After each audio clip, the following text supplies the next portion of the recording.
Are we on the internet? I think we're on the internet.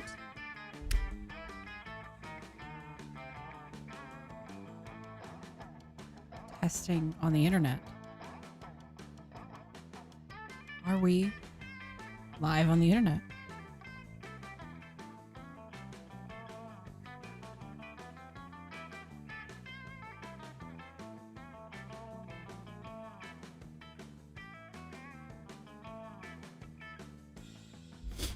Confirmed we are on the internet. All right. Let's move you.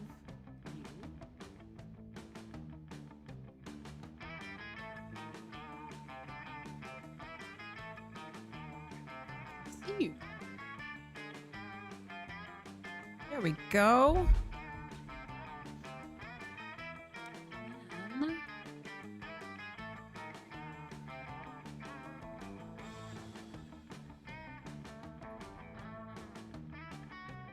Okay. So I should have heard of this game like 1,000 years ago. This is my kind of game. So let's put my other earphone in and get it rolling.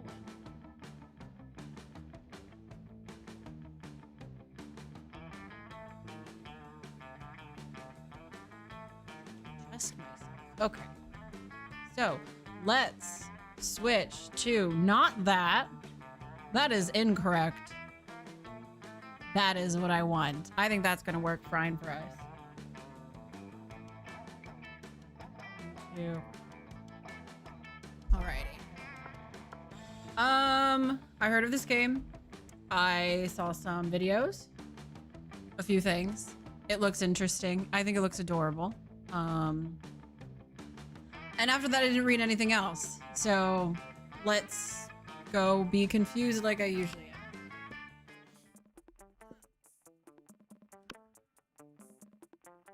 am. We didn't play anything. Let's do the full game. Screw it. We're here for a long run tonight. It's Halloween. I'm not going anywhere. Are you going anywhere? Because I know I'm not. All right, here we go. A spooky high school. The sweetest years of our lives. Back then, we were young and unafraid. Sometimes reckless, sometimes brilliant, sometimes just stupid, but always willing to live life to the fullest. We were on a wild journey to discover who we were, who we really were. Let's see how much my dyslexia I can fight through tonight. Okay, so I did see pictures of this, and I know 110% I want to be her because she's gorgeous. And you know what? I enjoy the fact her name is Red, or that's who we gave it off to. I don't know if that's a thing. I like red. We're red. And we had yet to experience its ultimate challenge, the Monster Prom. I remember it clearly. 6 weeks were left. And as we fantasized about our dream prom dates, we were all scrambling to catch the attention of one of our 6 most charismatic classmates. Miranda Vanderbilt, 19, a sweet mermaid princess who is as cute as she was genocidal.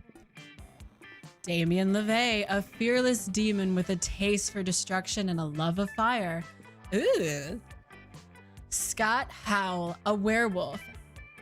A werewolf athlete who Scott Howell, a werewolf athlete who compensated for his rather small brain with a stupidly huge heart.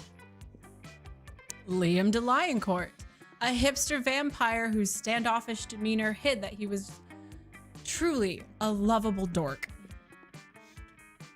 Holly Geist, a party ghost with an insatiable hunger for all the wrong things. And Vera Oberlin, a mean, self-made Gorgon who with a merciless sense of business. Okay, so that's like after my absolute heart because I love Medusa. So I love me some Gorgons. Or Gorgon. You can fight me about the pronunciation at some point. It was clear. It had to be one of them. Who? We only had 6 weeks to choose for our prom date, and even more daunting, we only had 6 weeks to woo them and conquer their heart. But as I already said, we were young and unafraid, and we were ready to start. Party! Welcome to Monster Prom's stupidest pop quiz ever. All minds are rotten, but they are rotten in so many different ways. Worry no more. We're now using our PhD in bullshit to just diagnose which kind of deviant sicko you are. Sweet, that's all I ever wanted to know. Monster Prom's stupidest pop quiz ever will throw a bunch of absurd questions at you and turn your answers into your character's stats. This way, each of you will start by having stats that better reflect your true selves. Let's start. Okay. A radioactive possum just bit you. What superpower do you get? The incredible power of writing fan fiction. Let me move this mouse out of the freaking way. Go away. There, thank you. The incredible power of writing fan fiction so compelling that the actual creators of the TV shows decided to go with my ideas and crazy ships. Dream World. The superpower of always choosing the right combination of emojis to get the desired reaction from all people. Seducing my loved ones, burning my enemies, settling an argument, and even conveying complex emotional thoughts. Possibly rabies. I'd go to the hospital immediately. Okay. My actual in real life luck, I'd probably just get rabies. But I'm gonna be honest. If I could write incredible fan fiction so compelling, then I could probably write other things so compelling. So that would be me. The coolest reality show would be 8 rich people fight in weekly challenges to see who's the best at giving money to you. Sweet.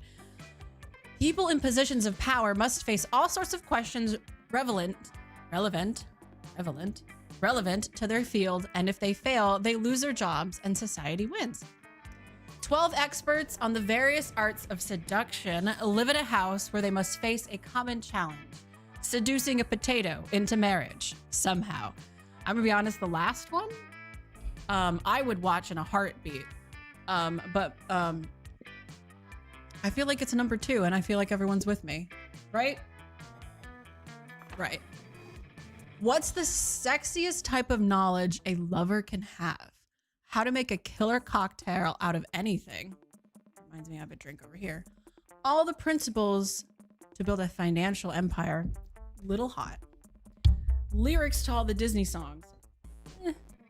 Obscure 80s movies trivia. I have that on my own. I don't need somebody else to have that. How to set stuff on fire. I can do that on my own. I don't need anyone else to help with that. Sports things. Not interested. I'm gonna have to say all the principles out of all of this, all the principles to build a financial empire would be the hottest thing out of all of those. Oh. And I played with this a little bit earlier, and I had the same questionnaire and was different questions. So that's good to know.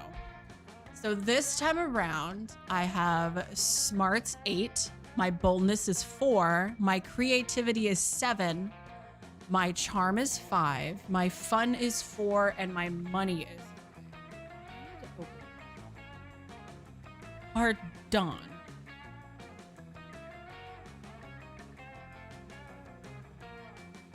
Try to plug this. Which, it's not alcohol. Don't. Not drinking.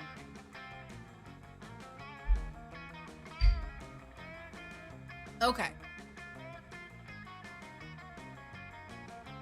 Why am I touching the mouse? I'm using this thing. Okay. I got 8 smarts. So go to the library. Going to the library. That day you spend some time on the library's PC managing your start kicker. You deceive lots of people with a sensationalist video and impossible promises. Nice. You get, oh shit, dude. Fuck yeah. But almost everything goes to cover costs and you only keep 2 money. Shit, dude. Shit. Oh, you spy Vera and Liam engaged in their favorite pastime, a variation of people watching called monster judging.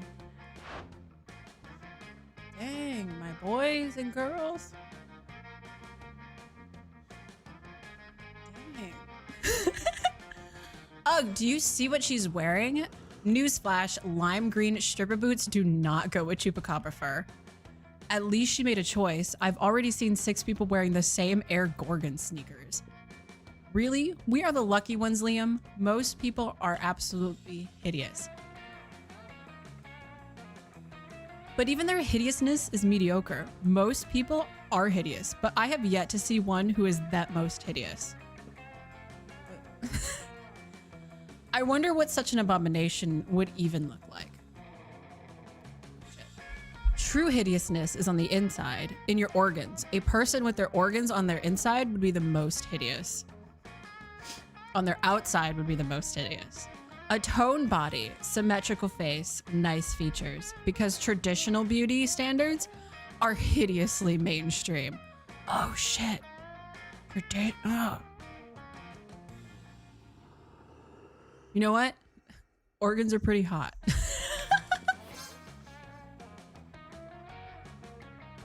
Not all people. Finally, somebody understands what I've been saying all along. It's not people who are ugly, it's society. It means that conceptually, people in general are still kind of ugly.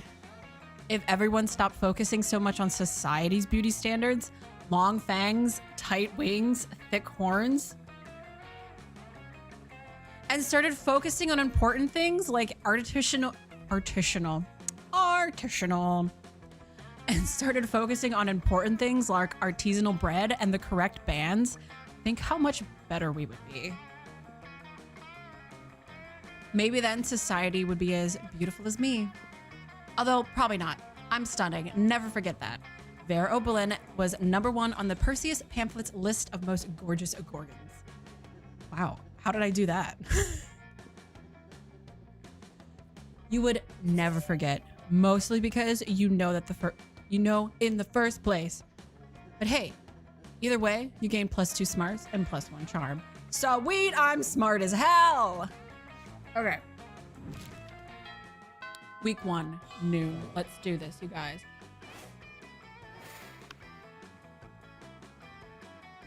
Oh shit, I gotta sit with somebody?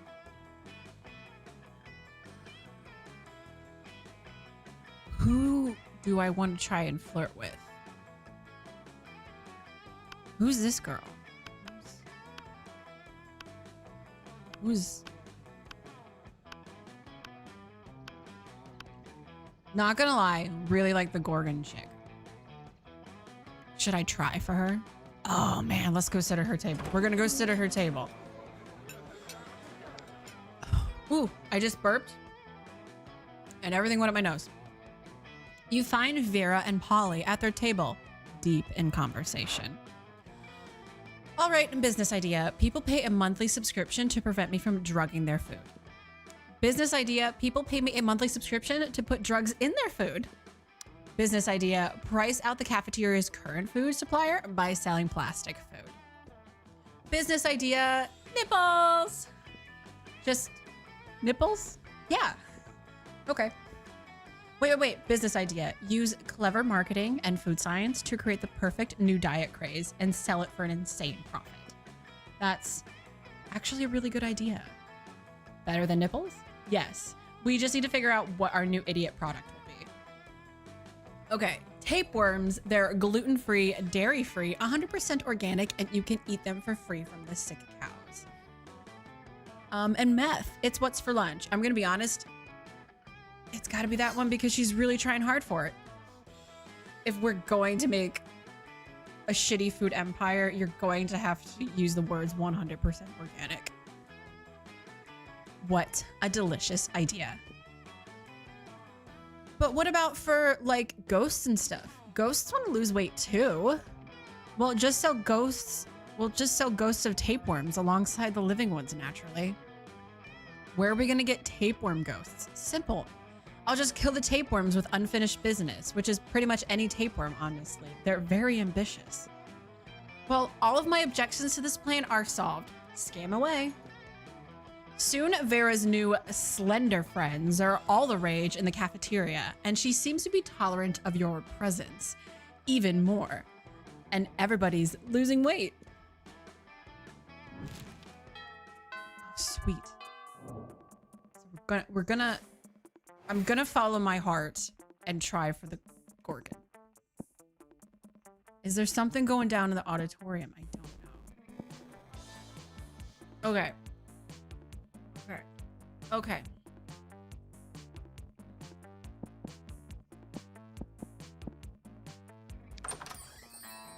Welcome to my little shop. Buy some shit. I have shit that will boost your stats, shit that'll lead you into stupid new adventures, even some shit that might be much needed at some very specific moments. So take a look.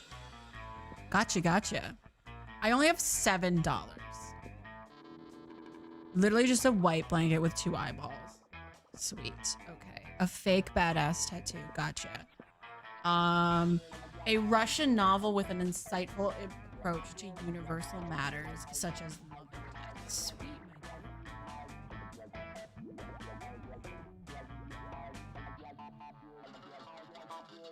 What else do we got? A gift that keeps on giving. It's 0. It's no money. Well, I gotta get it.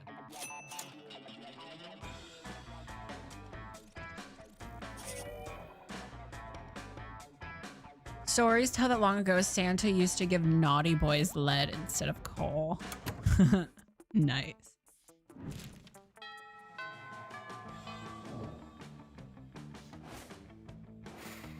Okay. I should go to class, right? That day you listen to your elders and learn valuable lessons. Sometimes after all the monster nonsense and the dating gimmicks, you forget about that attending class is supposed to be the primary activity of this high school. You gain +2 smarts. I am smart as fuck. I have 19 boldness. Oh shit. It's the gun. I got a gun and it gave me so much boldness. You catch sight of Liam and Vera nearby doing what they do best, judging people. Ugh, do you see the leggings that Succubus is wearing? How could I not? They're about as subtle as the didactic intent of Jonathan Swift's A Modest Proposal. You know, Liam, sometimes I worry that we're the only 2 fashionable monsters at this entire school. But then I realized that's not something to worry about. That's something to feel smugly superior about. I could have put it into only slightly better myself. Now focused, Vera. We got so many more outfits to critique. No way to avoid it. You're about to walk past them. Quick, impress them with a fashion accessory that will actually impress them. Okay, here we go. Put on the hot dog costume you keep in your backpack for emergencies. It's so ironic. Liam should love it. Strip naked, then tell them you're wearing fabric that only cool people can see. Vera is all about being cool. I'm gonna be hot and honest with you. Even if I wasn't trying to impress Vera specifically, I would still pick the strip naked option. That is such a better option in this situation. You rip off your clothes, saunter casually up to Liam and Vera, and let them know about your special outfit. They look you up and down, then look at each other, then back to you. It looks good, decent. I'd give it a 7 out of 10. I wouldn't choose that for myself, but it's creatively a bold choice. One could say even a pleasant one. Yeah, I too can see your outfit. It's fine. Oh, what? No. I know the classic, this is an invisible outfit for cool people trick. I wouldn't fall for that shit. I was actually talking about, you know. Whoa, walking naked in front of people, you truly dance the line of being bold and just being an exhibitionist. You gain +2 boldness and +1 charm. Yeah.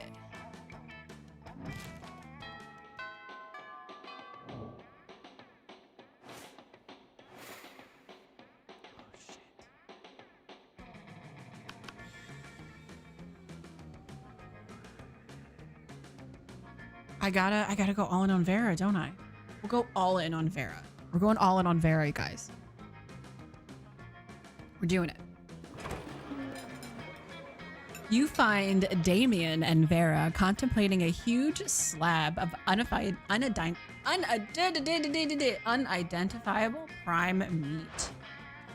All right, Damien, I know we had our share of disagreements during this convoluted poaching experiment, like when you told me not to bring all my knives, but I trust we can now put our differences behind us and enjoy the fruits of our labors. You mean the meats of our labors? Yes, together we will enjoy this raw, bloody cut of meat as a symbol of our... Wait, raw and bloody? You mean we're not even going to try using fire on it?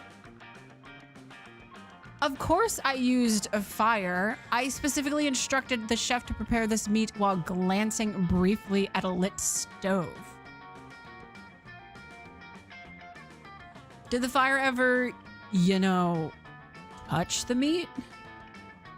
What would be the point of that? A cut of this fine can only be eaten ultra rare.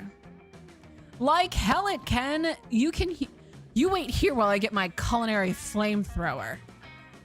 Damien, please, let's be reasonable about this. What is reasonable? If we can't come to an agreement, let's appeal to an arbitrary third party. Red? Surely you will... Red will surely make the intelligent choice for us. Isn't that white, Red?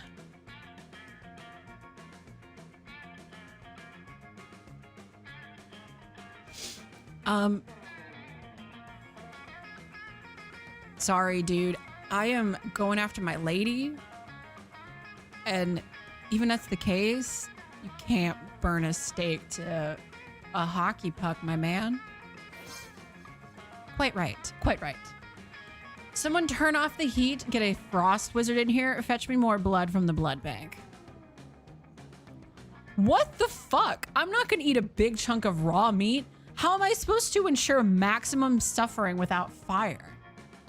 Oh darn, I guess I'm going to have to enjoy this whole juicy steak myself. Whatever. I'm gonna go burn down the burger joint and eat whatever survives the fire. Good for you, Damien. Live your best life. Vera slips you a thick stack of cash under the table. Unfortunately, she pays you with Vera bucks. More fortunately, your stack of Vera bucks is redeemable for 4.5 minutes of intimate eye contact. Juicy.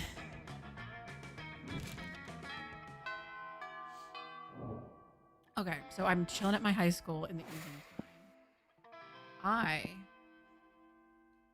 I'm gonna hang outside. Yeah, totally. I'm gonna hang outside near this crazy tree. Yeah! Party! That day during recess, you start a half-hour rave that goes full crazy. Fuck yeah, I start a half-hour rave.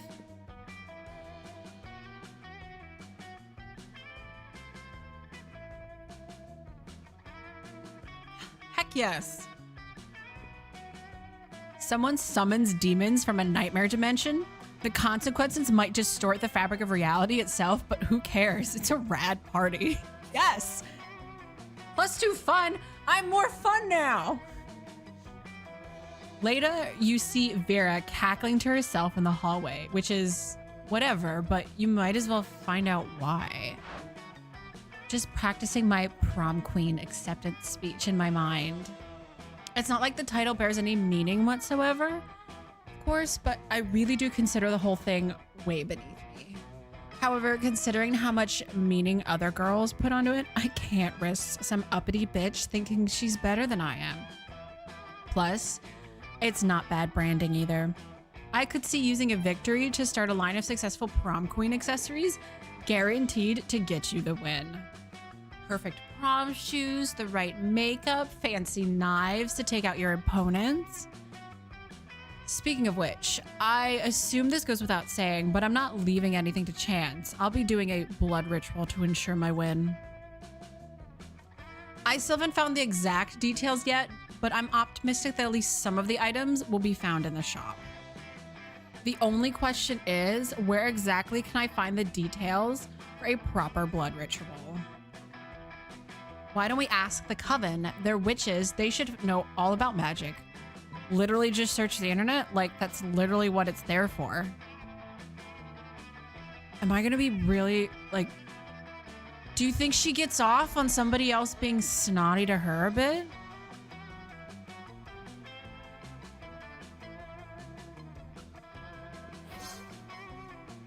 Like, literally just search the internet. Sometimes you get so caught up in the grand scheme of exploiting blood magic to secure petty victory that you forget about the little things. You and Vera scamper over to the library to put the school's computers to good use for once. For real, does anyone at this school use school resources for educational purposes? No. When I was still in college, I had, forgive me, a bootlegged version of Adobe Photoshop on a disc with a keygen for a long time because that's the only thing I had. And I would come into school, I would work on some of my schoolwork because it's the only place I had a computer at. But as it was the only place I had a computer at, is the only place I could use Adobe at. So I would go in, I would install Adobe Photoshop on the college computers because for some odd reason, they weren't protected. And then I would use it. I would be there for another hour, a couple of hours. I would use it and then uninstall it and delete all of the information off of the hard drives because, again, there was no protection on the computer. It made no sense.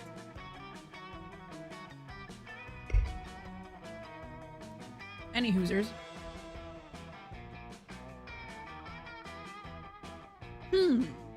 Let's just search blood magic to guarantee prom queen victory over basic bitches to maintain social status. That's pretty clear, right? Could it possibly be clearer? Seems like we're going to need the blood of a former prom queen, the tongue of a goat, and the earrings of an ancient goddess. Okay, so blood of a prom queen, goat, ancient goddess. Blood, goat, goddess. That's the only way I'm going to remember it. Not exactly stuff that's going to be lying around, but when you're destined to be prom queen, you make it work. Not that I'm destined to be prom queen, or I wouldn't have to do blood magic in the first place. But hey, when you want to achieve greatness, you make your own destiny. Go, girl. You check the shop, I'll grab a goat, and we'll meet up in the bathrooms to cut its tongue out and get this party started. Sounds like a party indeed. You gain plus 2 fun and +1 smarts. I am smart. I am bold as hell, but I am smart too. Way bolder though. Well, I'm gonna get away with a lot of shit because I'm bold. I gotta become more charming too. So I have to go to the shop. Okay, so I gotta go. No, I gotta. Yeah. Okay, I'm looking for.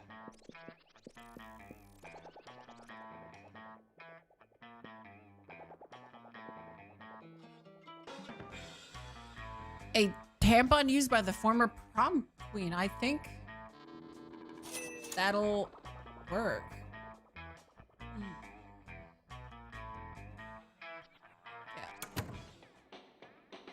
Looks like I can only buy one thing at once. Okay, so I gotta go meet her in the...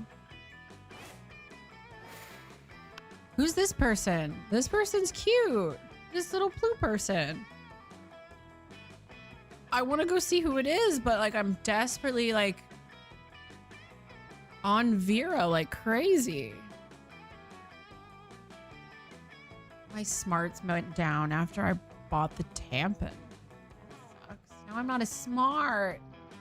I'm bold as fuck, dude, though. I gotta see who this blue girl is.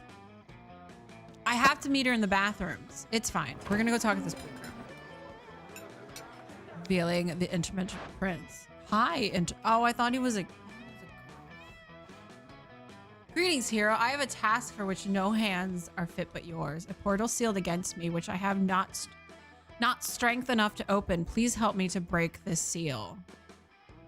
On this jar of kosher dill pickles. Seriously? You take the jar from him, pop off the lid, and hand it back to him. Maybe he'll leave you alone now. Oh, bless you, hero. Your noble deeds deserve a noble title. Yes, I give you one free noble title. Redeemable now. Maybe he'll leave you alone if you accept the title. Anyway, having one would be sweet. You check his phone for options. Foreign minister in charge of extreme handsomeness or the most unscrupulous treasurer. I'm going to be the most unscrupulous treasurer. An excellent choice. And your timing couldn't be better.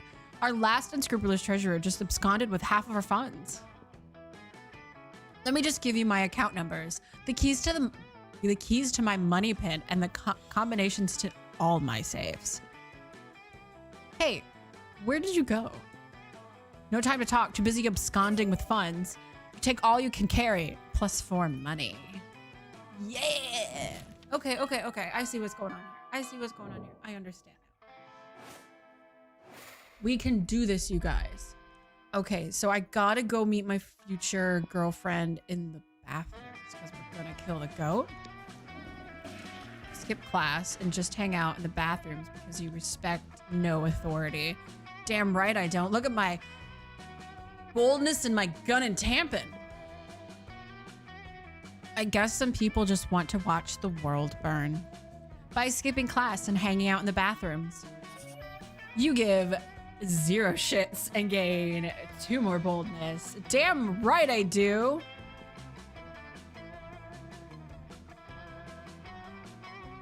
On a close inspection, you see blood pooling on the floor. And Vera standing over it, smiling broadly, holding the carcass of a skinned goat. Hey, thanks for coming.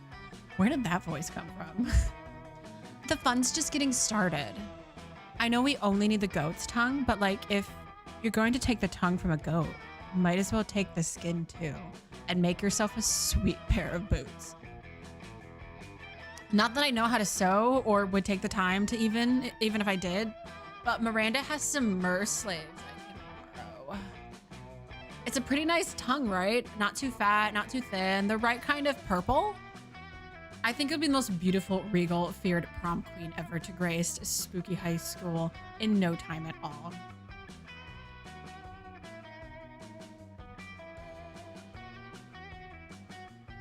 It's not a bad plan, except that spiders need to relieve themselves too. And it's at that moment that Principal Giant Spider walks in to use the toilet.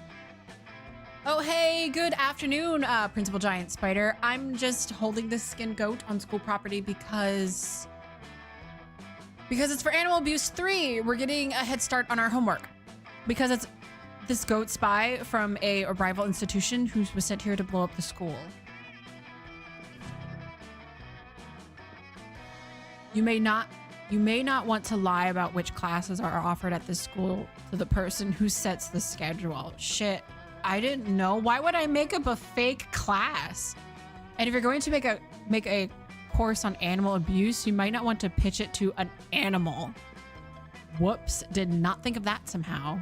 Yeah, no, that's not the reason. She actually meant that there's a really good reason and it's too late.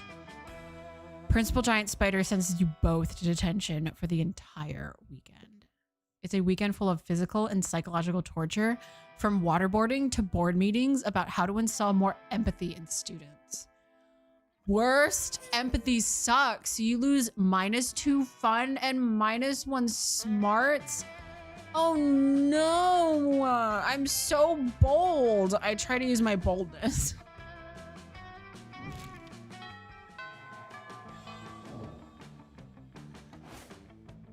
Shoot, what do I do now? I guess I've never been to the auditorium. That day when rehearsing for the class play, it's as though the muses themselves had decided to give you figurative oral sex. Your performance is intense and inspiring. It'll be remembered for the generations, which is pretty rad by high school play standards. You gain +2 creativity. That's good because I'm like dying. Oh shit. God damn, I signed up for this play because I knew I could fill out these costumes like a goddess. But now I'm starting to think I might actually hate acting, which is weird because I love lying. then that's your fucking problem, Vera. You shouldn't be lying. You should be living truthfully under imaginary circumstances. Duh. What, you think I don't know about acting? I have hidden depths, you know? My life isn't all punching and arson. It's just mostly those things. Look, you're an assassin, right? You just need to think of the best reason to assassinate somebody. Oh, you know exactly what that is? Because nobody's paying you not to. Honey, I've run a protections racket before, and that's not how it works. God dang it. What, am I supposed to kill every single person who isn't paying me not to kill them? That's at least 12 people, maybe even 13. I simply can't be bothered. Maybe the best reason to assassinate someone is if they jump in with shitty answers to questions that weren't even directed at them. Hey, that's a great reason to kill somebody. Well, it looks like that's your cue to exit. You lose face and you lose 2 boldness and 2 creativity. Fuck, dude, I am bad at dating monsters. Okay. I gotta get back in some good graces. I gotta go sit. You take your seat besides arguably the 2 coolest monsters in Spooky High. Here's hoping you can keep up with them. Vera, are you eating manticore steaks again? Yes, and it's delicious. Don't you know the amount of cruelty involved in mainstream meat production industry? Yes, it's delicious. Besides, Liam, you're a vampire. Don't you only consume things that are dead? Well, yes, I suppose, but it's always ethically sourced, organic, free-ranged, and human. The human population is out of control, and eating them is the most environmentally responsible thing to do. Listen, Liam, I happen to have a personal feud with every single animal I eat.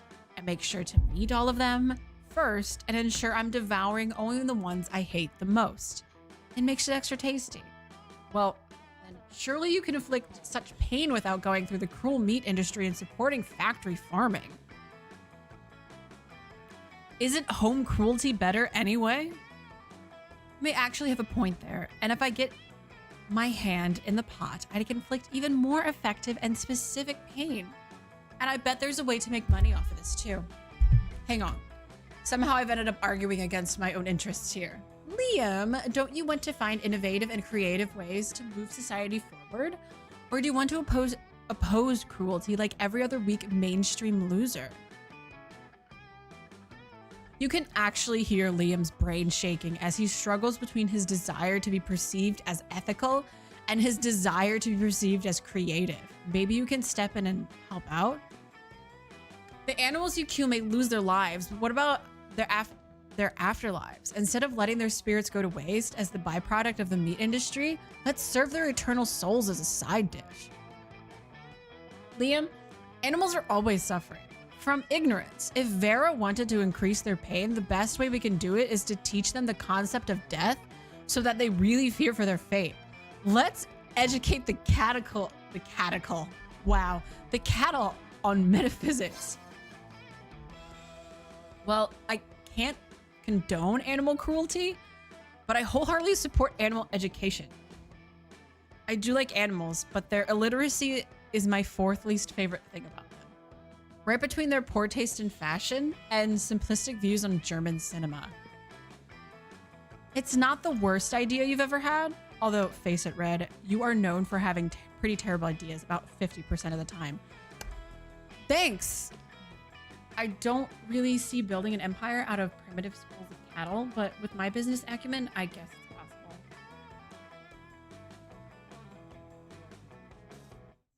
And I can rest secure in the knowledge that I'm solving the bovine education crisis. Bitch, I don't think I'm dating anybody. I don't think I'm going to prom with anybody, you guys. Helping Liam help cows is like helping you help Liam choose you to go to prom with him. But helping Liam help cows is like helping you help Liam choose you to go to prom with him. Oh no, or something. Week 4, evening. Okay. Where do I want to go, you guys? Oh, I haven't gone to the gym yet. So let's go to the gym. Let's see who's in the gym, I guess. That day, an epic dodgeball match takes place.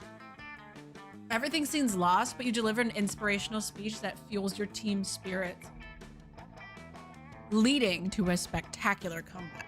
My gosh.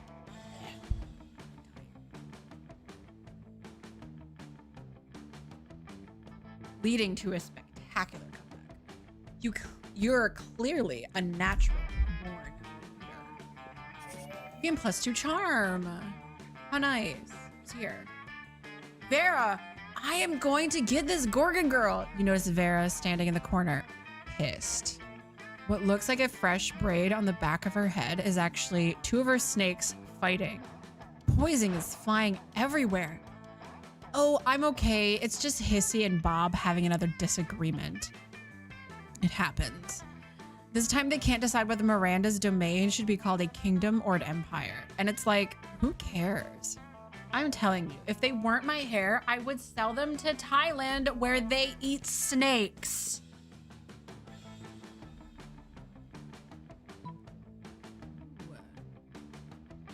Decapitate them to set an example. You could totally rock some bangs. Nobody can rock bangs. This is a wig. Snakes get feisty when they don't have jobs. Put them to work at building your evil empire. No. You misunderstand entirely. You see, they are working. They're just very, very bad at it. My gosh. I can't get this girl to love me. I mean, have you ever tried to teach a snake to orchestrate a coup? It's like herding cats. Except instead of cats, they're snakes. And instead of herding them, you're teaching them to undermine a sovereign government. And so instead of sowing the seeds of dissent through a calculated disinformation campaign, the stupid things end up arguing about what empire means. I've had it. You're pretty sure that's not how combs work, but you decide, no, I lost my charm I just gained. Oh, Vera, love me. I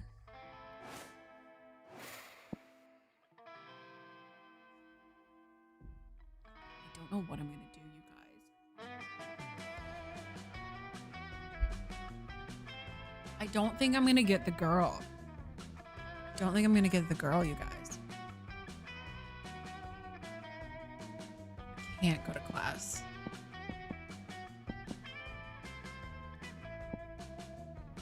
We're going outside again. Gotta start. You're talking to Juan, the small magical Latino cat, and he tells you that you won't ever be as fun as Bob, the scary clown.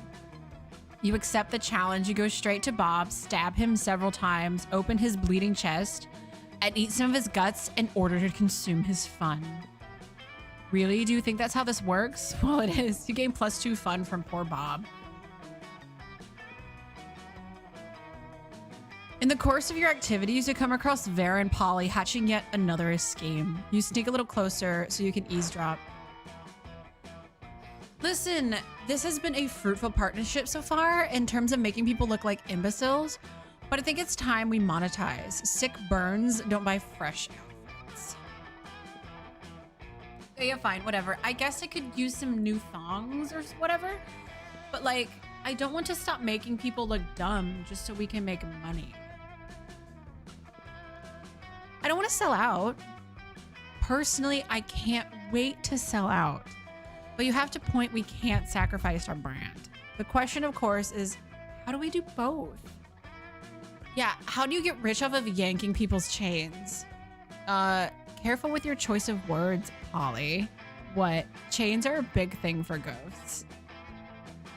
Of course.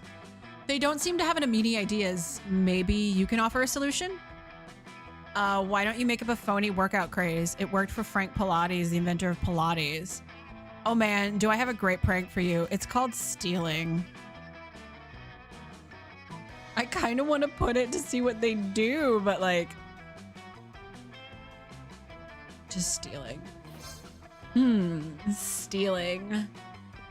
I like where your head's at, but it could use a catchier name. What about humping? Humping is already a thing. Yeah, but it's awesome. Fair point, but we need something classier. Something that says, this is cool and also legal. Ooh, theft. Warmer. Oh, what about finance? That's already a thing. Fine. What about ambush finance? Oh, yes, that's hot. You leave them to discuss whether they can trademark stealing. Meanwhile, you gain +2 creativity and some boldness. More boldness. I have this bloody tampon that I need to give this girl. How do I give it to her? Okay, I don't know who this girl is, but I'm gonna sit next to her because last time that worked out. Oh, the coven. They huddled around some kind of glowing object. Oh, but we only get 1 wish, not 3. It's important for all of us to agree before we release the genie. Hope you've already expressed your wish for a secret hideout with a mini fridge and foosball table. Faith has argued just a fervently for world peace. But as the leader, I think it's the most sensible option is a mystic sword that will instantly slay this season's big bad, and Hope and Faith immediately object to Joy calling herself the leader, and the 3 soon devolve into a shouting match. Amidst the commotion, you can't help but notice that the wishing lamp is totally unguarded. Without really thinking about it, as if you ever do, you rub the lamp, release the genie, and wish for a machine that can successfully reheat French fries. Because I will fucking fight you for some French fries, my dudes. Wish granted. Booms the genie. And you find yourself the proud owner of a brand new Fry Lord French fry reheating super system. Are you kidding me? We didn't brave the fire lakes of Lower Wrath, the 2-headed snake of Serpentina, and the accountants of Babylon just so you could have hot fries. That's a fat lie, because I'm pretty sure I'm having hot fries. But the coven quickly change their tunes when they taste the hot fries fresh out of your Fry Lord. They're so crisp, neither rubbery nor soggy. This is powerful sorcery. We were so focused on defeating the big bad that we forgot about even greater evil. Suboptimal fry consistency. Thank you. Thank you for teaching us the error of our ways. You reheat everybody's cafeteria fries for them, and you have a fry party for your contributions to the fry conversation. You gain +4 fun. Heck yeah, I'm fucking fun again. I love it.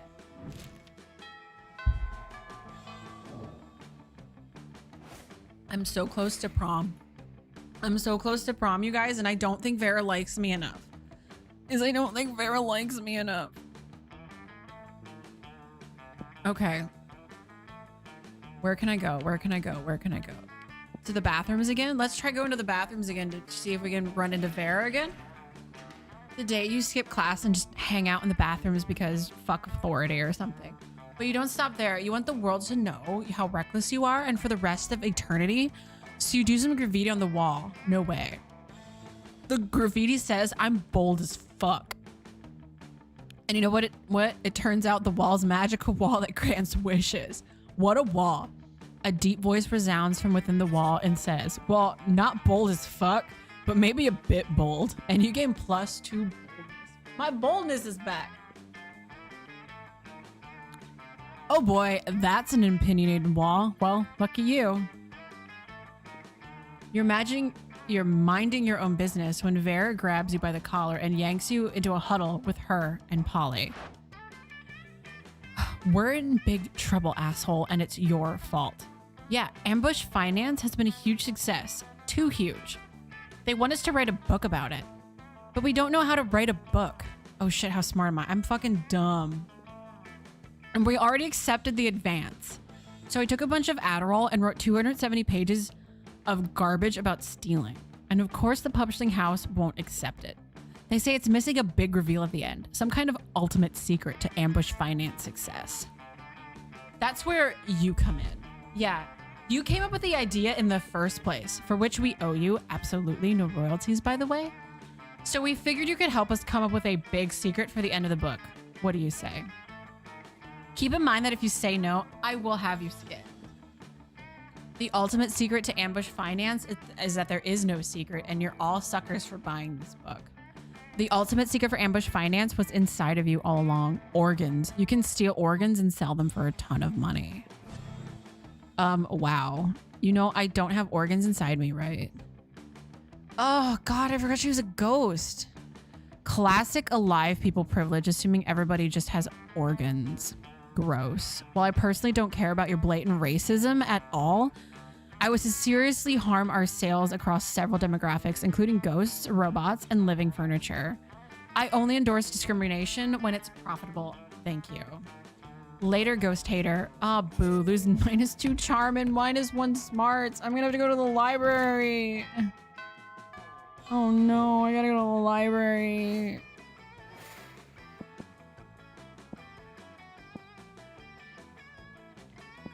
Go to the library. Thank you. The day you spend some time in the library, PC's playing some good old online poker.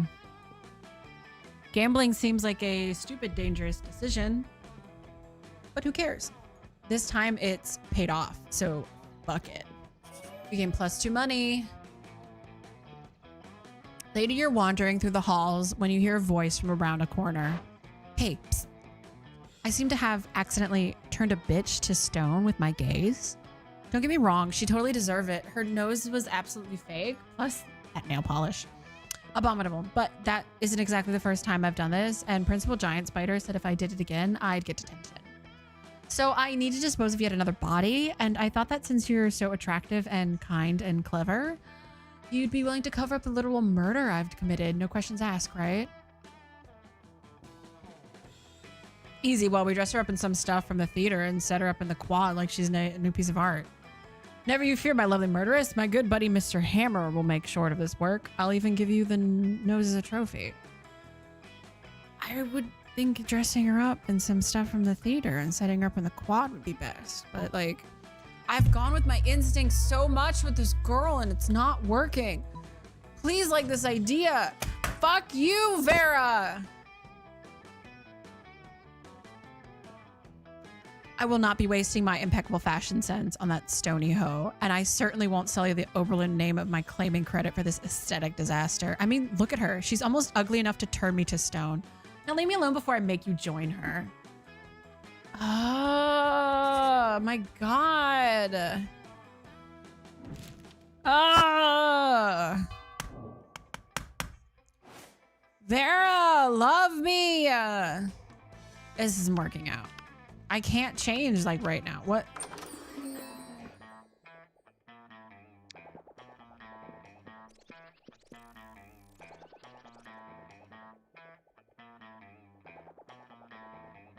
Good old cocaine.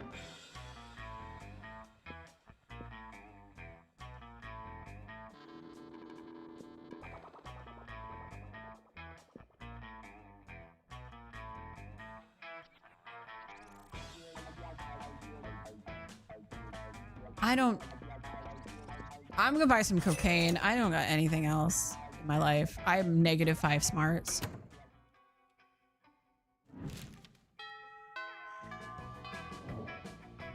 I have a ton of cocaine. I'm really fun and bold, but I'm dumb as a box of rocks. Let's just go to the auditorium, I guess. Yeah, we're rehearsing for the school play. You totally forget your lines. It's terrible, but you don't let that get you down. You start improvising your lines. And it's marvelous. Somehow it enhances the pathos of the play in unexpected ways, and that's saying something since half of your improvisation is a rap battle against your inner fears. Gain +2 creativity. In the middle of everything, a portal opens up, and Vera, Polly, and Liam, you dive in to rescue them and straight into the season finale of The Interdimensional Bachelor? Good Lord. Help, I'm in danger of spraining my eyes from rolling them so hard. Oh my God, we're on a game show? Yes, indeed. Tonight, you three will answer a series of trivia questions. Whoever gets the most points becomes I'm gonna win. I don't even care what the prize is. Your what? Your wife? What a revolting premise. So you're saying we're supposed to respond to a series of questions and scenarios? Your answers to which will make us more or less likely to achieve a romantic outcome with you? That's extremely problematic. I can't think of anyone who would ever want to play such a tawdry dating game. Gosh. Everybody stop raising reasonable concerns so I can hear the first question. That's the spirit. Question number 1. Describe your ideal marriage proposal.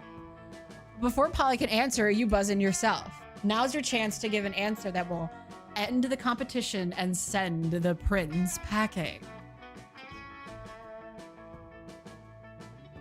I present you with my grandmother's wedding ring, still attached to my naked grandmother. Jaw and hinges, bees pour out. Dude, that. You unhinge your jaw and let bees pour out. You definitely couldn't do this back at your home dimension. Stop that. You're supposed to answer with words, not bees. Probably should have specified that. Bee seems to be like a legitimate answer to me. What are you against avant-garde forms of expression? Words are so passé. Aw, man, I was gonna say bees. You totally stole my answer. Wait, I've got it. Polly unhinges her jaw, her ghostly jaw, and thousands of locusts pour out. Damn you wish you could have thought of locusts. Locusts are way cooler. It doesn't matter though. The prince is so busy fending off bugs, you can't focus on keeping you in his dimension, and you all teleport back home. You're pleased with your victory, although your throat is a little hoarse, which is ironic because a little hoarse isn't what came out of your mouth. You gain +2 creativity and +1 boldness.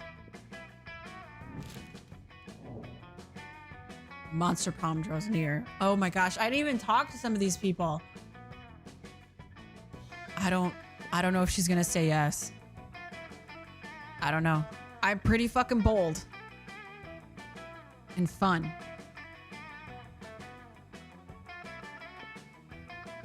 Yeah. Vera? Vera, go to prom with me, please. Vera? Vera, you're asking me to go to prom with you? Sorry, I'm focusing on my career. My career is not dating losers like you. Bye, loser. Oh no! Look at her, she hates me, guys! I'm failure, hang on. Oh my god, Vera didn't like me. Vera didn't like me.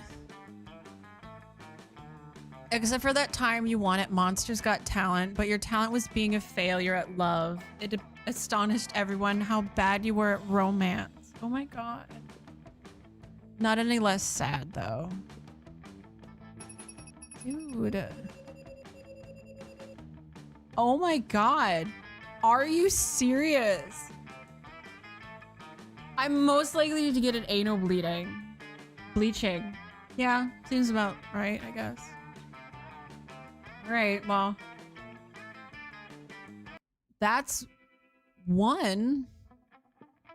Those 6 weeks were maybe the most epic and absurd weeks of our lives. After the monster prom, we kept on living our lives, falling in love, battling for friendships, and learning about who we were and who we could be. And you know what? Like it always does, life happened, and it was wonderful. Vera realized she was a character in a video game, which infuriated her. She spent her life making connections and building power. Because she's not a part of the game, she plays the game. So be careful, maybe now she's the one pulling your strings. Polly's drug cooking skills proved useful and she became a chemist for the pharmaceutical industry. In her free time, she still cooks the real shit. Her greatest invention so far are watermelon flavored ecstasy and a thing called Ellis Dope. Scott became an athlete not so long ago. He won a prestigious national award for being the best at doing sports. For those 6 weeks, the monster prom seemed larger than life, and then it was gone, just like that. The battle for monster prom might have ended then, but there were plenty of battles left in that war called youth. But once again, we were young and unafraid, and we were ready to start.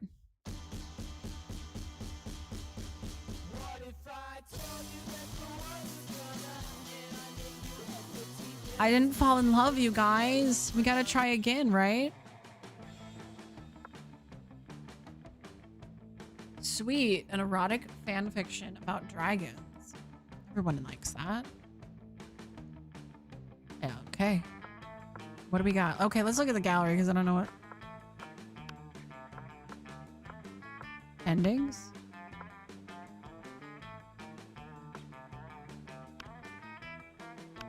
Okay. There's that many endings. Holy crap, my monster dudes.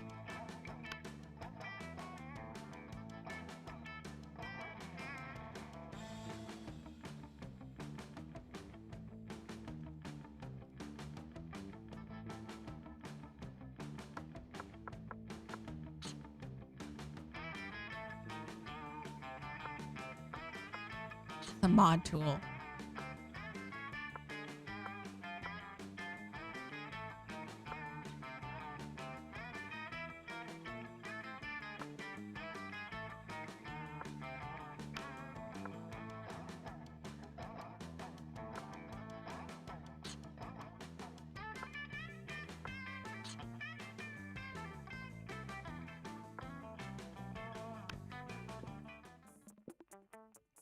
We're gonna try again. Maybe somebody different. Maybe Vera's not the one. Try somebody else. We have to find somebody to love in first term first before we can move on, right? Is that what we feel? We feel that. We're gonna go again, you guys. We're gonna try and fall in love again. Spooky High School, sweetest years of our lives. Back then we were young and unafraid.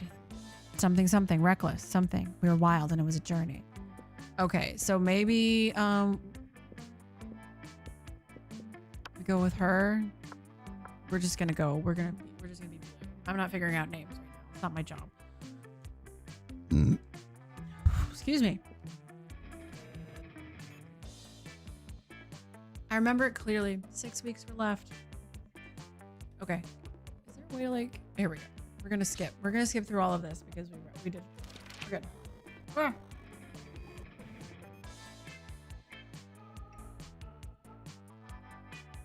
Welcome to Monster Prom's stupidest quiz ever. All minds are rotten, but they are rotten in so many different ways. Worry no more. We're using our PhD in bullshit to diagnose which one of you deviant sickos you are. Blah, blah, blah, blah, blah. We're all deviant sickos. All right, I like these because you're cute. Okay. The coolest reality show should be, okay, so we did this in the last one. I'm feeling the same way. Oh, this one.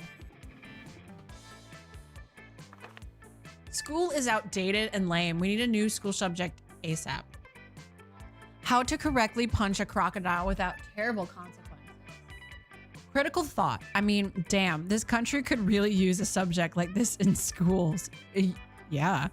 Turning people into your puppets through emotional warfare and deception 101. Oh. Man, like some critical thought.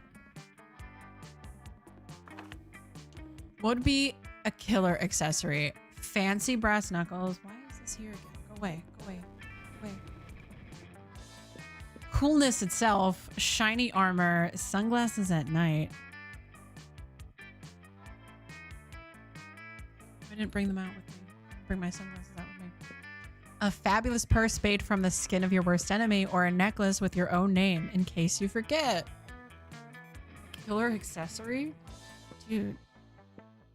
Probably shiny armor.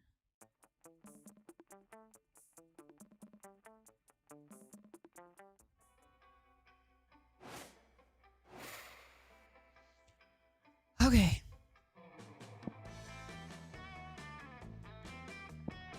Let's go to class. That day you listen to your elders and learn valuable lessons. Sometimes after all the monster nonsense and the dating gimmicks, you forget that attending class is supposed to be the primary activity at this high school. You gain 2 smarts. Sweet. You notice Miranda trying to put a smile on Liam's face. This should be good. I simply do not understand how you can be so gloomy all the time when the world is so full of wonder and magic. I guess it's not part of the Everything is Beautiful club. And everything is beautiful club? Is that a secret club? What? Oh, yeah, totally. I want to join. I want to join. Oh, how can I join?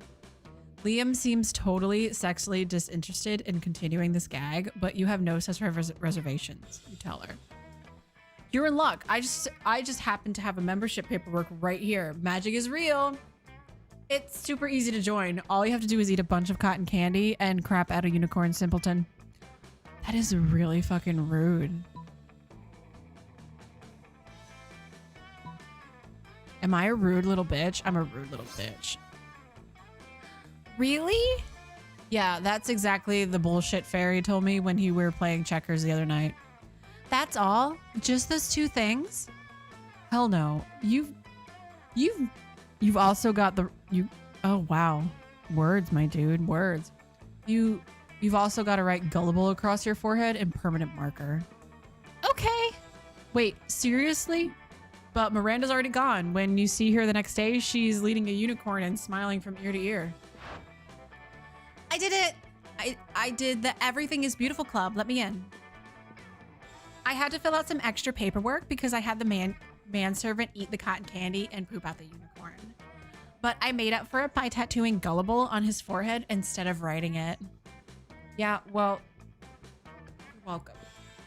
Liam winks at you, and the wink is so cool, you automatically gain +2 fun and +1 charm. Heck yeah.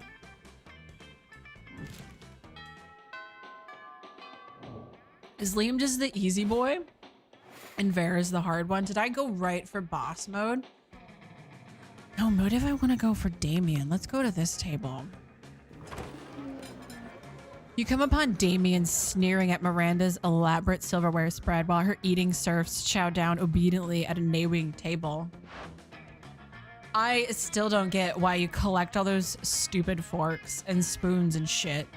I mean, even the knives don't really look that deadly. Silly boy. Oh, I didn't read that. I'm sorry. I just skipped right through it. Things can be for stuff other than killing. That's lame as hell. It's basically useless. I mean, you don't even eat. Your serfs do it for you. Well, of course they do. But they're not using any of your silverware. Naturally, they aren't. Serfs must eat with their hands, as befits their lower classes. Are you saying this silverware collection has no practical purpose? Things have practical purposes? These two could go around and round like this forever unless you say something to resolve this dispute.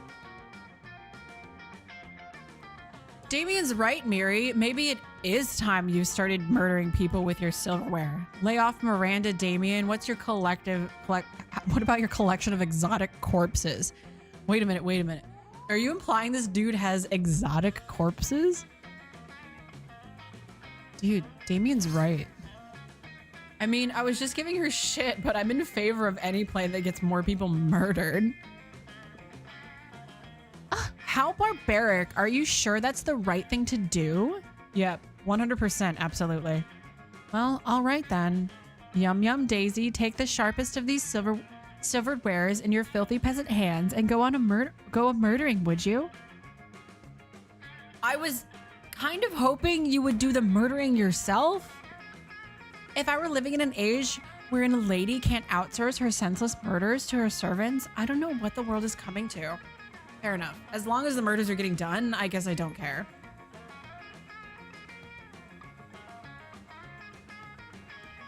Sweet.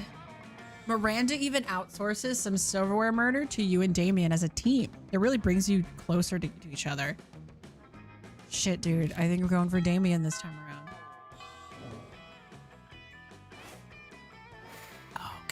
Okay. Let's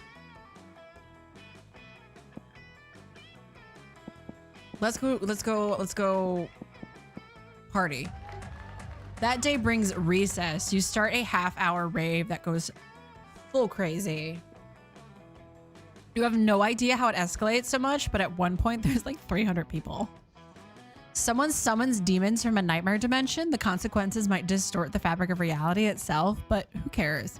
It's a rad party. +2 fun. You notice Liam and Damien talking to each other. Maybe you're a little jealous, so you decide to join them. Oh, dude. Okay, no, right? The entire concept of slaying is barbaric, racially motivated, and deeply rooted in the abhorrent colonial mindset. And their outfits, black or red, it's like bad cosplay as a fashion statement. I'm just pissed that they get such a cool name. You know, if I murder a dude, it's just like, I'm a killer. But if one of them murders one of us, they're a slayer. Slayer is a metal band. The Killers is just post-pop baby shit. There was a time where I would have totally debated the genre classification of the Killers with you, but they're popular now and so are obviously garbage. And the same goes for Slayers. Someone really ought to put an end to their archaic practice. You mean by murdering all the Slayers? We've tried that, Damien. We've been trying that for literally centuries. No, what we need is a new initiative. Something fresh. Something modern. Something like... Liam seems to be drawing a blank, but you're not. Your idea is simple yet effective. Massive PR campaign letting people know that every cool person in history was either a vampire or a demon. That's a cool PR campaign. Murdering all the Slayers. Like, what should I do? That's pretty smart though, is it? Man, this is hard. That seems more logical. A massive PR campaign. You guys. PR campaign. Not so creative. It's okay. Public relations be bread and butter if I ate food, but will always be at a serious disadvantage, especially in the United States for one simple reason. We vampires may have Caligula and Jack the Ripper and Steve Buscemi, but the vampire hunters have Abraham Lincoln. Yeah, and the only presidents we demons have are Richard Nixon and Jimmy Carter. We're not nearly as popular or as tall. No, I suppose I'll have to go back to doing what I've always done. Posting passive-aggressive Slayer memes on Tumblr. Wouldn't be surprised if Liam makes some passive-aggressive memes about you after this. You lose 2 smarts and 1 fun. Darn, dude. Darn, dude.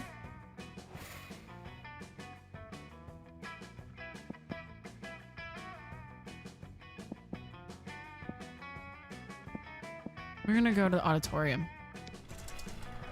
That day, while rehearsing for the class play, it's as though the muses themselves had descended to give you figurative oral sex. Your performance is intense and inspiring. It will be remembered for generations, which is pretty rad in this high school standards. You gain +2 creativity. You're bored and doodling in your notebook when Damien suddenly appears. What the fuck is this doodle? Is that me? Am I cuddling shirtless with Liam? What? Dude, if you were looking for a shortcut to morgue, this is your lucky day. Give me one good reason not to cuddle your face with my fists.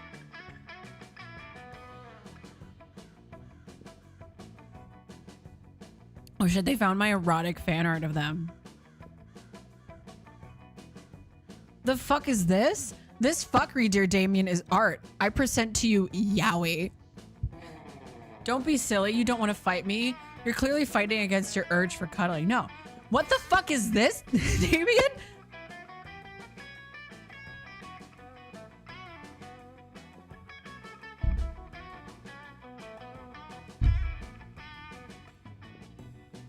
What?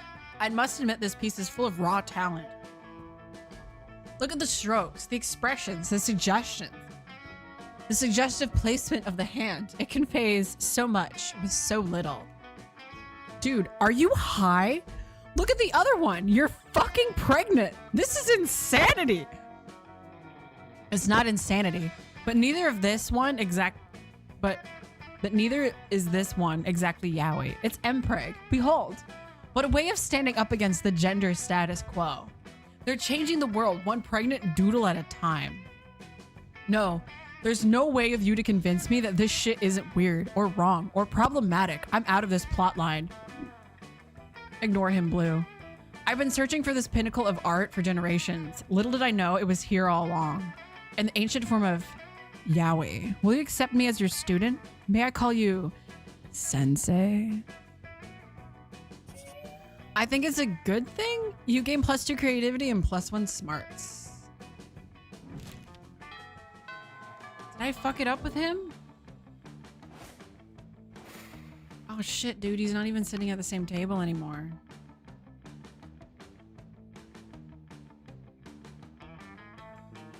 Who's this? Let's find out. You puff yourself up, hoping to look as big as tough and sporty as possible as you take your seat next to the wolf pack. Hey, you. You know what it means that you took a seat at the wolf pack's table? Well, it probably means that you don't care that much about defining which love interest you're pursuing, and or that table was already taken. It means you're now one of us. One of us. One of us. One of us. Don't get us wrong. The second lunch is over, we 100% go back to hating you because you're weak and not on our level, bro. But for now, you might as well enjoy living your best werewolf life to the max. Sometimes we like to stick with just classic, blatantly hating all their monsters, but other days we like to be aggressively inclusive. And you caught us on aggressively inclusive day. Yeah, bro. So what classic werewolf activity would you like to be in these glorious moments in which you get to be part of the TEME? Correcting their spelling of team probably isn't a classic werewolf activity. Better go with something more like practicing Ikebana, the ancient Japanese art of floral arrangements. Just stupid. Howling at the moon. We love howling at the moon, but flirting with the moon is even better. Let's go outside and flirt with the moon right now. You head outside where the moon is visibly in broad daylight because why the fuck not? You kick things off telling the moon that you're sorry to bother her, but you just wanted to say how much you appreciate the way she controls the tides so gracefully. Then the wolf pack sets up and continues in the charming yet respectful tone you set. Hey Moon, is there a mirror in your pocket? Because I can see myself in your pants. LOL. Never mind then. Hey Moon, are you an astronaut? Because your ass is out of this world and I can see myself in that too. Actually, so are you an astronaut with a mirror in your spacesuit? Suddenly a piece of paper wafts down from the sky. It appears to be a letter and it reads, Dear Blue, thank you for respecting my boundaries and not using a crude opening line before we've even got to know each other. I'm very flattered with appreciation. Thank you again, the moon. Huh, I guess maybe it's a good idea to be respectful to women and treat them as people, even when sometimes they're the moon and not people. Yeah, being respectful to women is the best. Let's get some pussy by being considerate and respectful. Woo! And with that, they're off. You hear laughter and look over and see Vera and Polly deep in conversation. A letter from the moon, classic. Can't believe they fell for it. The only thing better than a good prank at someone else's expense is a prank that also teaches valuable lessons about being slightly less douchey. Oh, well, that makes way more sense than the moon writing a letter. But you still gain +4 charm for not being disgusting. Okay. So, I don't want to date the vampire. I don't want to date the vampire. I'm not interested in dating vampires. I gotta figure out Damien. I gotta figure out Damien hard. Does he always want murder and death? Let's go to the gym. That day, an epic dodgeball match takes place. Everything seems lost, but you deliver an inspirational speech that fuels your teammates' spirits, leading to a spectacular comeback. You're clearly a natural-born leader. You gain +2 charm. Someone taps you on the shoulder hesitantly. Turn around to see Liam. He's carrying a brand new notebook and a very Japanese pencil case. Oh shit, that's right. You promised to teach him the secrets of yaoi. He bows to you. Ohayo gozaimasu, sensei. Oh my god. I'm learning Japanese so as to make this more authentic. I'm ready for my first lesson. You know nothing about teaching yaoi. You kind of just draw naked dudes snuggling and hope it turns people on. But Liam won't buy that. He thinks you're a yaoi master. I don't want to date this dude. You've got to teach him something. He's right here waiting. Okay, think. What's the first lesson of yaoi? Yaoi is all about tenderless. For your first lesson, we'll practice advanced cuddling. Draw me like one of your French girls. I don't want to cuddle with him. Draw me like one of your French girls. You strip naked so that Liam can draw you in your full glory, right in front of about 10 of your classmates. And judging by their giggling, you probably should have spent more time at the gym. Wow, this is like that nightmare where I'm naked at school, except instead of me, it's you and it's real life. I'm not sure whether that's better or worse, but I don't feel like I'm learning a lot about yaoi right now, so I'm just gonna go. I don't want to date him.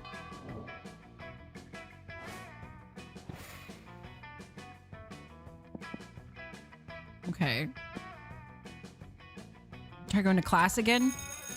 That day, your teacher delivers an amazing creative performance that blows all your minds. It ends up being a sensation on YouTube. Your teacher gains you plus 10 coolness, but who cares? He's not trying to romance your classmates. Or is he? We hope not. Oh, but you also gain plus 2 smarts. Hooray! But Liam isn't paying attention to any of that. He corners you afterwards to lecture you on Instagram filters. What no one seems to understand about filters is that they're not making pictures better. They're about making pictures browner and harder to see. That's why I use my proprietary filter for almost all my photos. Infinite Taupe. It's probably why I have only 6 Instagram followers, but we must all make sacrifices for our art. In any case, I have to go. There's a dead rat in the parking lot I simply must document. As soon as Liam's gone, Miranda peeks out of an air conditioning duct. Goodness, the situation is even more dire than I thought. If Operation Make Liam Popular Again is to succeed, we must get started immediately. What's that? Why, yes, of course, you're part of my operation. I unwillingly force people into my service all the time. Oh, you want to know why I called Operation Make Liam Popular Again? Well, he's been alive for like centuries, right? I'm sure he must have been popular at some point. I'll check the history books later. There's no time now. Phase 1 is getting Liam more Instagram followers. I took the liberty of having my royal spies discover the password to his account so we can give it a total makeover. But what to do? Pay 1 million people to follow Liam on Instagram. Oh yes, solving problems with money is my family's specialty. So she has no money. Unfortunately, father canceled my royal credit cards after all those land ponies shipped to our underwater castle and they drowned. But I'm sure you have enough money to accomplish this feat. You totally don't. You decided to cut costs by hiring goats instead of people. But goats don't have thumbs or smartphones. So instead of having them follow him up on Instagram, you just follow them, you just have them follow him in real life. Where did all these goats come from? Get away from me. They ate my cashmere phone cozy. This is madness. Exit Liam, pursued by goats. This was a terrible idea. And also goats are still pretty expensive. You lose -2 creativity and -1 money. Oh. This sucks, dude. We're never getting a date. Damien, love me.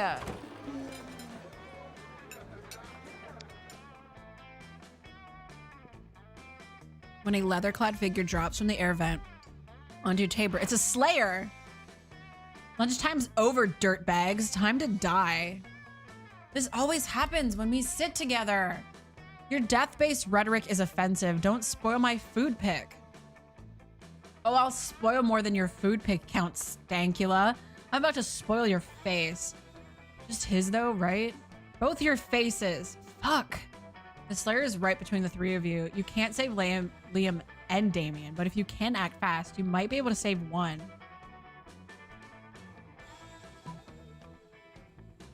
Immobilize Damien with your Lord's Prayer while Liam escaped. You've been waiting for this moment your whole life. Flip a table for justice. Normally when you flip tables, it's out of anger or mischief, but this is about to be the most righteous table flip ever performed. No, my footing. No, my artfully arranged cafeteria food. Yes, fucking up school property.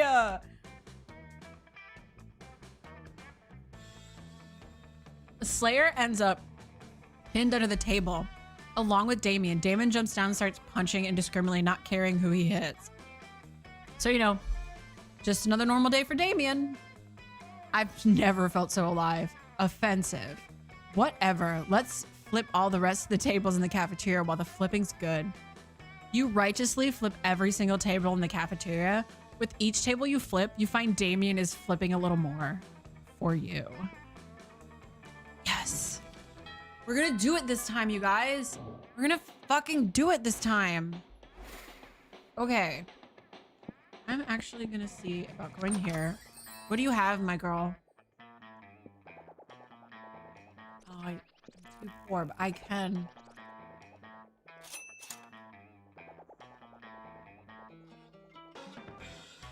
Okay, I got a picture. Right. The gun was better. Okay, let's go to the bathrooms. That day you skip class and just hang out in the bathrooms because you respect authority. I guess some people just want to watch the world burn. By skipping class and hanging out in the bathrooms, you give 0 shits and gain 2 boldness. You're happily examining the shitty crayon drawing you got from the store, thinking about what kind of frame will enhance its childish colors and stupid composition.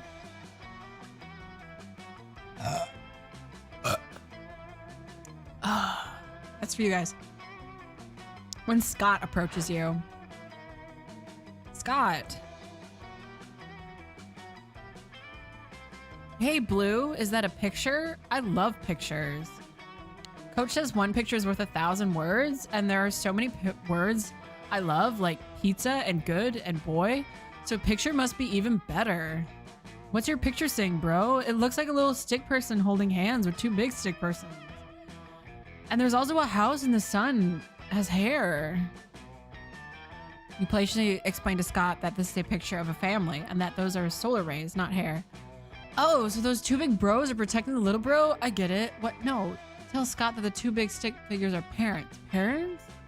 Wow, so that's what parents look like. I totally have some parents, but, well, I've never actually seen them. That's okay, though. Once a year, they sneak into our house in the middle of the night and leave me Christmas presents because I'm a good boy and they love me. Haha, you baby, you still think parents have Christmas presents in the middle of the night? That's a myth. Wait, was this dude... Did this dude just have... a coat? Was this dude dressed like this before? Go back, show us. I don't know, though. What? It is. It is? Yeah, everybody knows that all Christmas gifts are delivered by Santa Claus, a bearded home invader with lobster hands and a cookie fetish. But my parents think I'm a good boy. Lou, are you just gonna stand there and let those douchebags ruin Scott's innocence? Distract him. Oh, you know this is a serious situation if it's causing Vera to show empathy. Quick, divert Scott's attention by... make a silly face. You make an enormous stone face at a basalt. What are you doing, Blue? The stone face looks scary.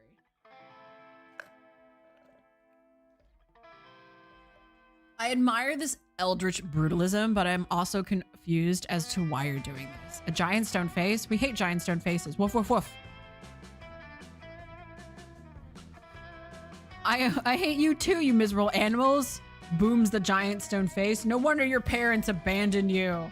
Your parents abandoned them? But what about my parents? Your parents too, you buff idiot. Says the stone face and a voice older than death. Specifically your parents. Oh, wow. Okay. You're such a douchebag in not appealing way, Blue. When they say that sometimes it's better not to tell the truth, they don't mean the alternative is to build a magic stone face to tell the truth for you. It's okay, I guess. It was time for me to accept the truth. Woof, woof, woof, woof, woof. You slink away in shame. The face you made wasn't funny at all. It enrolls a spooky high and it dramatically lowers everyone's self-esteem. Oh shit, dude. -2 charm and -1 money. I'm so fucking poor this time around.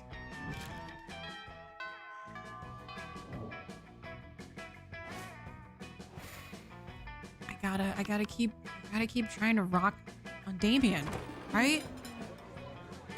You arrive at your chosen table to find Damien dejectedly hefting a ball of mashed potatoes while Polly sadly passes her hand through the same. Seriously, what do you have to do to get a food fight started in this cafeteria?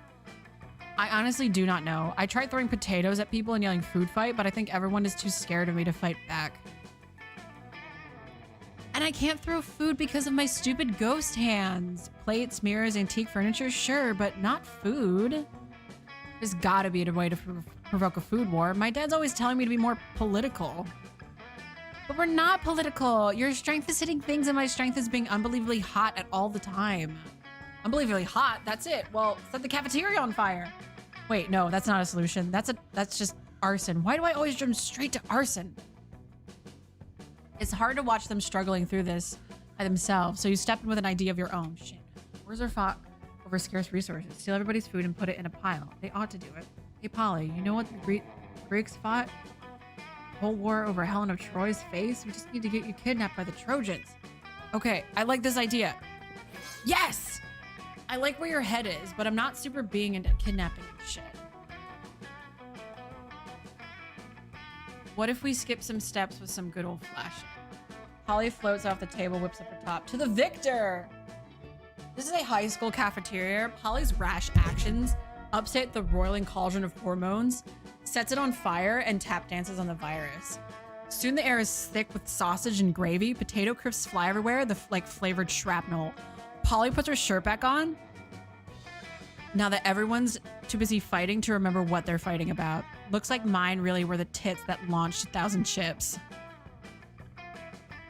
The view you just got makes the pun worth it. Tits for the view that launched 1,000 chips. Dude, sweet. What do I do?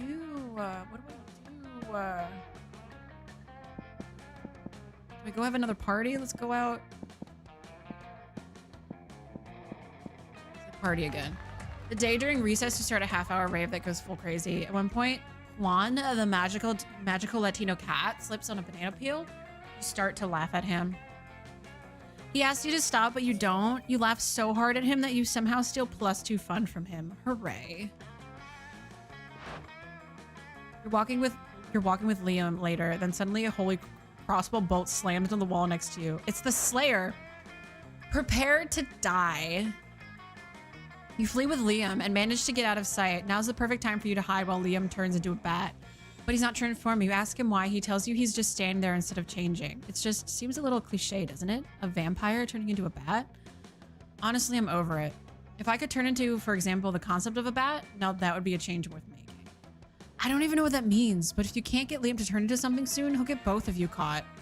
You quickly tell him to change into a general feeling of unease. Magnificent, the perfect balance of abstraction and practicality.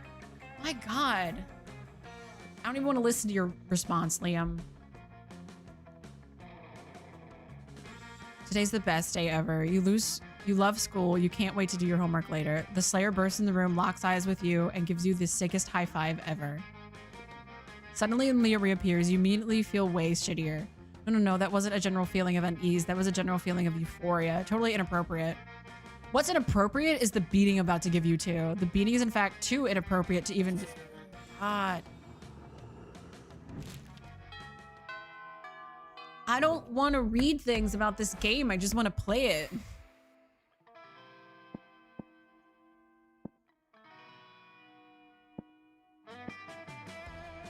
Jim, the day an epic dodgeball match takes place. The match is so intense that both teams are so into it that you decide to raise the stakes by betting part of your charm against part of your other team leader's charm. That commitment amazes your whole team, and their spirit is fueled by determination. Finally win, +2 charm. Liam and Miranda talking to Coach. They actually seem to be enjoying Jim for a change. Something must be terribly wrong. You go over to see what it is. Well, now I'm all for inspiring athleticism in the hearts of the youth, but allowing you to make up your own sport seems a bit unorthodox, don't you think? Oh, but for ordinary sports are ever so dull and unrefined, I'm sure you two could do much better. I've already got an idea, actually. I've had an idea for a sport since before there were even sports. I call it art. No teams, no rules, just pure creative expression. I'll be the quarterback, of course. Art, brilliant. We will play with watercolors and sequins, and there shall be a sports bard and a goalie laureate. And it's so good to see you kids getting enthusiastic about wholesome physical exercise, but I gotta say, I need water.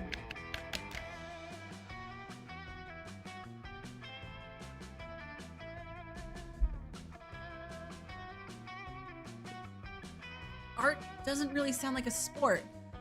Why, it doesn't have the word ball anywhere in it. That's evilly solved. We can call it art ball. Oh, well, yes, obviously, that's much better. But let me ask you this. How do you score points in art ball? Neem and Miranda both look at each other, totally stumped. Their dream hangs in the balance. Time to step in. Obviously, the sports bard assigns inspiration kicks to the metaphysical linebacker, who scores 11 points for each poem he successfully publishes in the Atlantic. Didn't you read the rulebook?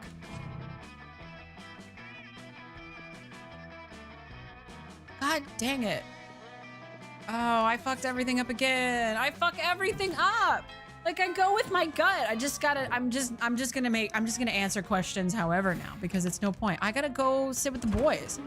Find Scott and Damien immersed in their favorite mobile game, Pokemon's Go, based on the classic Pocket Humans. My Reginald Bosworth uses income tax audit. Oh no, my Lindsay Roberts never saves receipts. It's super effective. And now for the finishing blow. Reginald contracted lymphoma. Reginald's lymphoma deals 500 physical damage to him and 999 emotional damage to him and his loved ones. Woo, I win again. Why are all your Pokemon so unhealthy, Damien? Because I make them all smoke cigarettes and live next to toxic waste dumps, obviously. Maybe you should stop that? Where's the fun in that? Let's have another match. What are you two nerds doing? Nerding around. Nerd up, nerds. Whoa, Scott, is that you? We didn't recognize you under all that nerdery. What are you doing playing dumb video games for stupid babies? But Pokemon's isn't dumb. It's cool because. Wait, is Scott gonna come up with anything? But if you do, maybe you can score some points with Scott or Damien.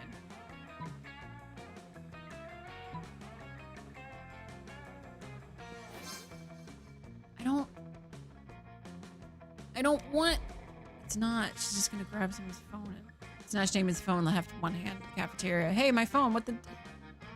I didn't mean to click that one. I wanted the other one. Oh my god. This is awful. I don't even want to read it. This is awful. It doesn't matter where I go anymore. I'll go to the auditorium. Who cares? Day while rehearsing for class play, you do a terrific job at acting. You act so hard that some of your classmates in the audience throw roses at you. Roses are invalid currency in the state of this game. Oh, it seems 7 roses equals 2 creativity points. Sweet, plus 2 creativity. Oh, I expressed a positive opinion about. I don't know if anyone else can do that, but I think someone started a spaceship out in the parking lot. Which expressed a positive opinion about bug manicures is obviously met ironically. And now my so-called friends are responding with blatant unironic pictures of themselves with centipedes glued to their nails. I know being aloof and misunderstood is my brand, but I want to be misunderstood on my terms, not theirs. What kind of status could I post that would be idiot proof?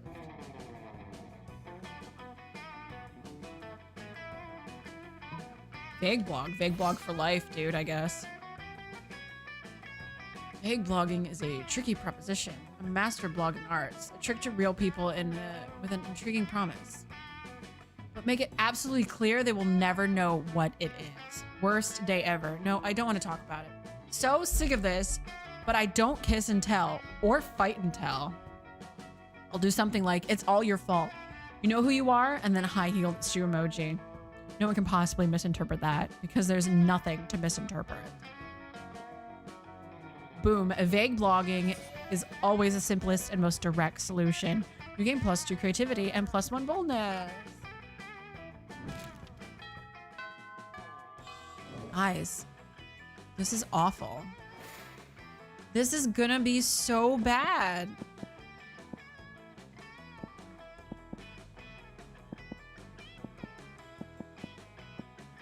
Fucking know, my dude. Let's go hang out in the bathroom again. Did you skip class intending to spend the term in the bathrooms, but you encounter 3 wild hyenas on the way there? Who the fuck runs security here? Anyway, you subdue them with the help of a hair comb. God bless the Monster Scouts and all the idiotic scenarios they prepared you for. By the time you get the bathroom, you totally gain +2 boldness. Once again, your lack of boundaries forces you to check the stalls. One day you'll see Coach on a shitter that'll teach you a lesson. But no, it's Liam. He has a whiteboard, a selection of markers, and very concerned look.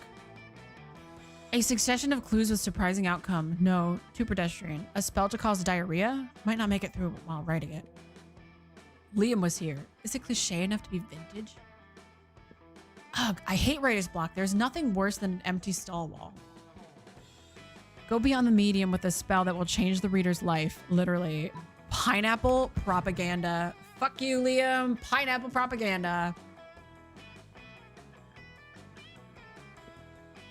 Or is an illusion of pineapples consuming their consumers? Taste your critique consumers. Is it a reference for the fact that hand grenades are sometimes referred to as pineapples? It is a satire of war itself.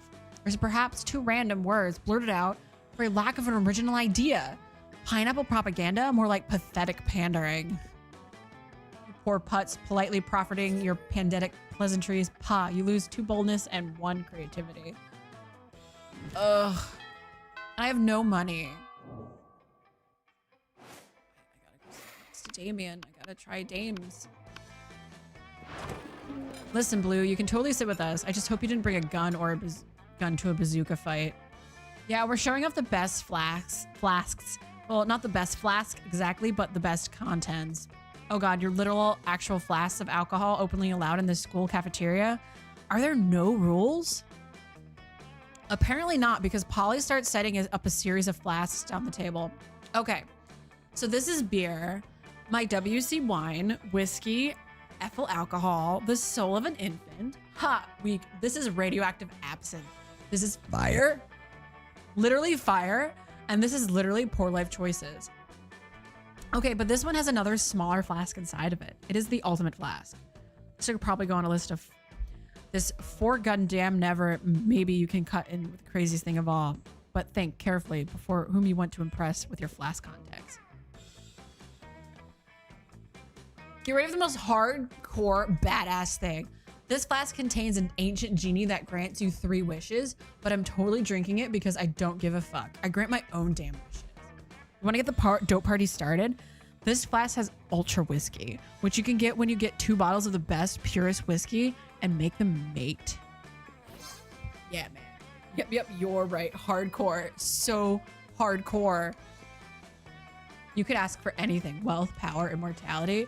A free pass to the teachers to ignore bad behavior forever and let you do whatever the fuck you want without suspension, but instead you're just gonna drink the genie.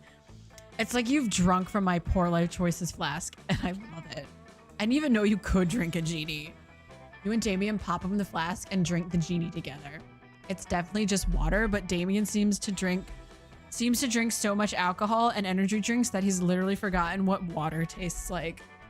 Normally you say that couldn't possibly be healthy, but fuck it. He's a demon from hell. He can probably do whatever. What a glorious bonding experience. Okay. I'm gonna go to the auditorium one last time, I guess. Cosplay, ultimate thing. You tell someone something, but the nickname is awesome, intervening, appropriate. Quite the feat. You gain +2 creativity. When you remove your costume, you see Scott is still wearing the tree suit. Bummed. Scott. Play, bro. I mean, trees are important, right? You give oxygen. The director. Arteza means prop, imbecile. You're not an actor, you're scenery. But I'm scenery. I'm a person with feelings, and my feelings want people to clap for me and tell me I'm a good boy. And poor Mongo, the entire purpose of scenery is to be at the background, remain unnoticed. Although, altering the performance such that a tree becomes a primitive focus would be dreadfully avant-garde.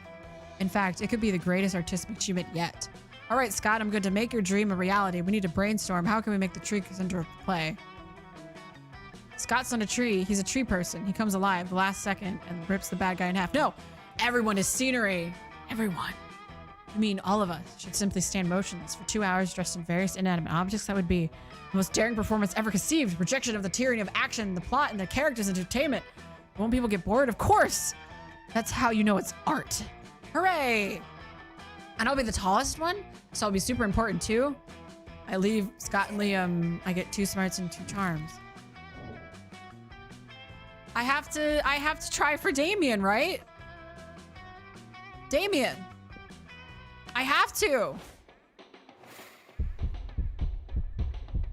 He's gonna say yes. He's gonna say no. He's gonna say no to me. We did not fuck around enough together. He's gonna say no. Damien. Fuck no!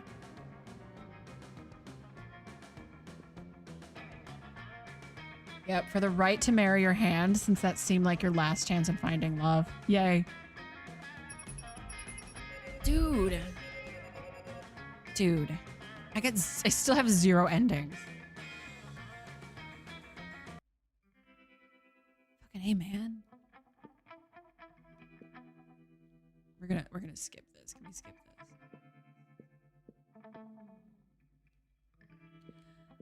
Damien found a peace in the most unexpected way. He kept punching everything till one day he punched his own anger to death. He's written a book about it. Farrah realized she was a character in a video game which infuriated her. Okay, like, can I just skip? Wait. We're gonna just go really fast through this, you guys, because I don't really want to do that again. I still can't find love. I still can't find love. So we're gonna... I guess I just can't find love, you guys. Let me... I guess I'm just not finding love.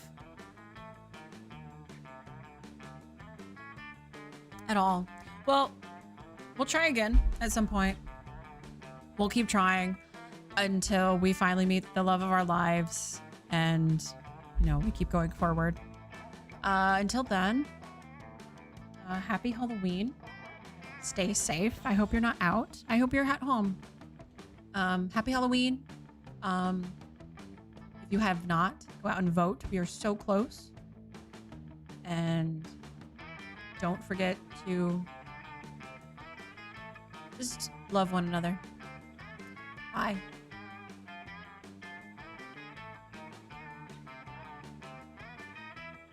Now, if I could find the button to end stream, that would be cool because